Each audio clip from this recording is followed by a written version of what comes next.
হ্যাঁ জানি। কিসে ইনভেস্ট করতে জানো? ও তো বললো যে দুবাইতে কোম্পানির জন্য কিছু রিয়েল এস্টেট ব্যবসা ইনভেস্ট করবে। দুবাইতে নিজের জন্য ভিলা কিনছে, তারপর মীরাকে নিয়ে ওখানে সেটেল করবে। দামি আসবাব, ঝকঝকে তকতকে রঙিন জীবন। কিন্তু আমি শিখেছি সুখ মানে এক কাপ চা। আমাদের বাসাটা পাখির বাসা হলেও কিন্তু এখানে সুখ আছে। হুম। আমি অনেক চেষ্টা করেছি তো, কিন্তু একটা ক্যারেক্টারলেস মানুষের সাথে আমার লাইফ স্পেন্ড করতে পারবো না। কয়দিন হয়েছে অফিসে জব করো? ম্যাডাম বেশি দিন কয়েকদিন লিখছে। ওর সাথে কি তোমার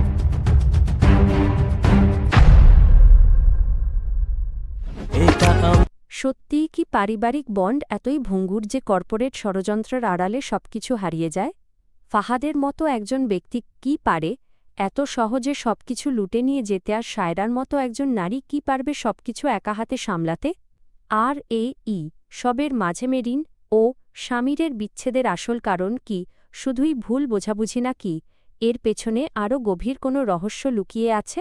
এই প্রশ্নগুলোই আমাদের ভাবিয়ে তোলে যখন আমরা কাহিনীর গভীরে প্রবেশ করি।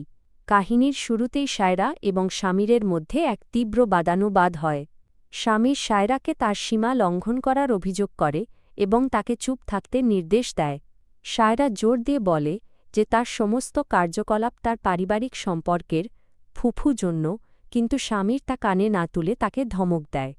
এরপর স্বামীর সায়রাকে যে অ্যাকাউন্টে টাকা ট্রান্সফার করেছে সেটি আসল কিনা তা যাচাই করতে বলে, যা এক নতুন রহস্যের জন্ম দেয়। অন্যদিকে ফাহাদ নামক এক ব্যক্তি মীরার সাথে দুবাই চলে যাওয়ার পরিকল্পনা করছে। এই চাঞ্চল্যকর খবর ম্যাডাম নামক একজন ব্যক্তির কানে পৌঁছায়। ম্যাডাম ফাহাদের উপর কড়া নজর রাখতে এবং মীরার সঠিক অবস্থান জানার জন্য নির্দেশ দেয়, যা ফাহাদের গোপন অভিসন্ধির ইঙ্গিত দেয়। বাড়ির অন্দরেমা এবং তার মেয়ে, নাম উল্লেখ করা হয়নি, খাবার তৈরি নিয়ে আলোচনায় ব্যস্ত। মেয়েটি পাফড রাইস মিক্স তৈরির ধীরগতি নিয়ে মায়ের উপর অভিযোগ করে। তাদের আলোচনায় বাবা প্রসঙ্গ এবং রাতের খাবারের পরিকল্পনাও উঠে আসে, যা এক সাধারণ পারিবারিক দৃশ্যের অবতারণা করে। এরপর স্বামীর তার ফুপাকে জরুরিভাবে বাড়িতে যেতে অনুরোধ করে। ফুপা জানান যে তিনি ফাহাদের মতো একজন ব্যক্তিকে খুঁজে পাচ্ছেন না। ফুপা প্রথমে স্বামীরকে ফোন করতে বলেন, কিন্তু তার নম্বর বন্ধ পায়। স্বামীর জানায় যে মেহেরিন, ফুপার স্ত্রী, অনেকক্ষণ ধরে নিখোঁজ এবং তার ফোনও বন্ধ। ফুপা চিন্তিত হয়ে পড়েন এবং স্বামীরকে মেহেরিনের বাবার বাড়িতে খোঁজ নিতে বলেন, কিন্তু স্বামীরের কাছে তাদের কোনো ফোন নম্বর না থাকায় ফুপা অবাক হন। ফুপা স্বামীরকে দ্রুত তাদের বাড়িতে গিয়ে মেহেরিনের খোঁজ নিতে এবং সমস্ত আপডেট জানাতে বলেন, যা পরিস্থিতিকে আরও জটিল করে তোলে। এদিকে শায়রা ফাহাদকে তার দুবাই যাওয়া এবং মীরার সাথে তার সম্পর্কের ব্যাপারে প্রশ্ন করে। ফাহাদ তাকে বিরক্ত না করতে এবং একটু সময় দিতে বলে। শায়রা অভিযোগ করে যে ফাহাদ তার সমস্ত সময় মীরাকেই দেয়। এরপর শায়রা ফাহাদকে অফিসের টাকা দুবাইয়ে বিনিয়োগ করার কথা মনে করিয়ে দেয় এবং সেই টাকা ফেরত দেওয়ার দাবি জানায়। ফাহাদ জানায় যে এটি অফিসের তহবিল ছিল এবং সে তার বসের কাছে জবাবদিহি করবে, শায়রার কাছে নয়। শায়রা নিজেকে এই কোম্পানির ভবিষ্যৎ সিইও হিসেবে দাবি করে, কিন্তু ফাহাদ তাকে মনে করিয়ে দেয় যে সে এখনও ভবিষ্যৎ বর্তমান নয়, যা শায়রার অবস্থানকে আরও দুর্বল করে দেয়। প্রথম ভাগে মেরিন ও স্বামীরের মধ্যকার ভুল বোঝাবুঝি এবং বিচ্ছেদের বিষয়টি উঠে আসে। মেরিন স্বামীরের উপর ক্ষোভ প্রকাশ করে, বলছে যে ফুপুকে খারাপ ব্যবহার করা, চিৎকার করা এবং রেগে গিয়ে মেরিনের উপর হাত তুলতে চাওয়া, এসব কিছুই স্বামীরের কাছে খুব সহজ। কিন্তু যখন স্বামীর ক্ষমা চায় তখন সেটা মেরিনের কাছে সবচেয়ে সহজ মনে হয়। মেরিন পুরুষদের সাধারণ স্বভাবের কথা বলে, যারা অনেক কিছু সহজে পেয়ে যায় বলে সেগুলোর মূল্য বোঝে না। স্বামীর মিনতি করে মেরিনকে বোঝানোর চেষ্টা করে যে সে সত্যি দুঃখিত এবং এটা আর কখনো হবে না। সে মেরিনকে তার জীবনের সবকিছু বলে এবং মেরিন ছাড়া একা থাকার কথা ভাবতেও পারে না। এরপর স্বামীর তার বাবাকে জানায় যে ফাহাদ কোম্পানির টাকা দুবাইয়ের একটি রিয়েল এস্টেট প্রকল্পে বিনিয়োগ করার কথা বললেও আসলে সে সেই টাকা দিয়ে নিজের জন্য একটি ভিলা কিনেছে এবং সেখানে মীরাকে নিয়ে বসবাস করার পরিকল্পনা করছে। স্বামীরের বাবা এই খবরে হতবাক হয়ে যান। স্বামীর তার বাবাকে জানায় যে সে সবসময় তার কথা শুনেছে, কিন্তু এখন থেকে সে যে সিদ্ধান্ত নেবে সেটাই চূড়ান্ত হবে এবং সে আশা করে তার বাবা তার সম্মান করবে। কিছু চরিত্র বিদায় জানায়। মেয়াজ তার বাবা মাকে জানায় যে তারা এখন আসবে।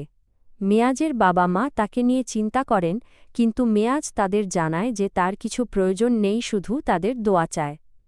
বাবা মা মেয়াজকে সাবধানে থাকতে ও পড়াশোনায় মনোযোগ দিতে বলেন। মেয়াজের মা বলেন যে তার মেয়ে খুব ভাগ্যবান যে সে এমন একজন স্বামী পেয়েছে। তারপর একটি গানের অংশ আসে যা ফাহাদের দেশ ত্যাগের খবর এবং কষ্টের অনুভূতি প্রকাশ করে। এরপর স্বামীর মেরিনকে বোঝাতে চেষ্টা করে যে জীবনের সব কিছু সবসময় আমাদের ইচ্ছা অনুযায়ী হয় না। সে মেরিনকে বাস্তববাদী হতে বলে এবং মেনে নিতে বলে। স্বামীর তার বাড়ির ছোট কিন্তু শান্তির কথা বলে, যেখানে কোনো প্রতিযোগিতা নেই বরং পারস্পরিক বোঝাপড়া আছে। সে বলে যে বেশিরভাগ মানুষ বড় বাড়িদামি আসবাবপত্রকেই সুখ মনে করে, কিন্তু সে শিখেছে যে সুখ হল প্রিয়জনের সাথে এক কাপ চা। তাদের বাড়ি ছোট হলেও সেখানে তারা সমান। এটি শ্রদ্ধার উপর ভিত্তি করে তৈরি একটি বাড়ি। মেরিন স্বামীরকে ভয় পায়, কিন্তু স্বামীর তাকে জানায় যে তারা হাতে হাত রেখে এই ভয় জয় করবে। তারা এই সিদ্ধান্তে আসে যে happiness doesn't come from having a lot এবং silent resentment doesn't mean breaking apart, it's about staying connected through understanding. তাদের ছোট ঘরটিও ভালোবাসায় পূর্ণ এবং আকাশের মতো বিশাল মনে হয়। আবারও ফাহাদের প্রসঙ্গে ফিরে আসা হয়।